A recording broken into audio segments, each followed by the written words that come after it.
నీ సైకోతత్వాన్ని, నీ రాక్షస మనస్తత్వాన్ని, నీ పరిపాలన ఎట్లుంటుందో, ఎంత దుర్మార్గంగా ఉంటుందో చూసిన వాళ్ళము. భవిష్యత్తులో కూడా నిన్ను ప్రజలు ఆ స్థాయిలో పెడతారని నేనైతే అనుకోను. ఏ పార్టీ అయినా, ఏ పార్టీ అధ్యక్షుడైనా ప్రజలకు దగ్గర కావడానికి కార్యక్రమాలకు పేర్లు పెడతారు. నువ్వు ఇప్పుడు కూడా వ్యక్తిగతంగా టార్గెట్ చేసే విధంగా వ్యక్తిగతంగా నీ మానసిక సైకోతత్వంతో పేర్లు వెన్నుపోటు దినం దేనికి వెన్నుపోటు దినం? అస్సలైన వెన్నుపోటుదారుడు జగన్మోహన్ రెడ్డి.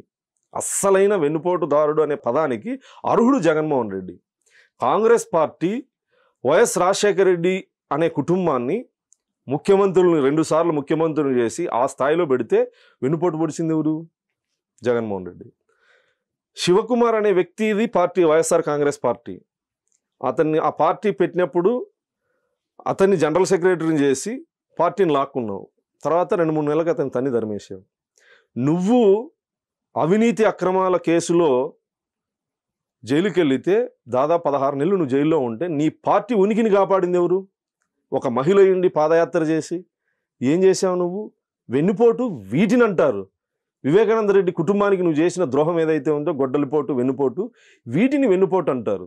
ఓకే, ప్రభుత్వ పథకాలు చంద్రబాబు నాయుడు గారు హామీలు ఇచ్చారు. ఇచ్చిన హామీలే కాకుండా ఇవ్వనటువంటి హామీలను కూడా నెరవేరుస్తాండ్రు.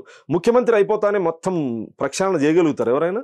కొంత సమయం అనేది ముఖ్యమంత్రిగా బాధ్యతలు తీసుకున్నటువంటి వ్యక్తి రాష్ట్ర ఖజానాను చూడాలి, వాస్తవ పరిస్థితులు గమనించాలి, సాధ్యాసాధ్యాలని గమనించాలి, ఏ పథకం ఎప్పుడు అమలు చేయాలో స్పష్టమైన అవగాహన ఉన్నటువంటి వ్యక్తి చంద్రబాబు నాయుడు గారు.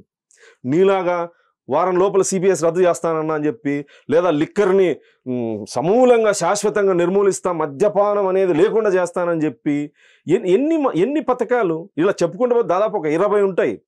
ముస్లింలకి పెళ్లికి 1,00,000 రూపాయలు ఇస్తాను వైఎస్ఆర్ రాజశేఖర రెడ్డి పేరు మీద అని చెప్తే ఎంతమందికి ఇచ్చినావు నువ్వు? ఆ పథకం అమలు చేసినావా? ఎన్ని? 1-2 45 సంవత్సరాలకి పెన్షన్ ఇస్తానంటివి, ఇచ్చినావా? ఎన్ని పథకాలు నువ్వు చెప్పినట్టుగా అమలు చేయింది? అసలైన వెన్నుపోటుదారుడు ఆయన.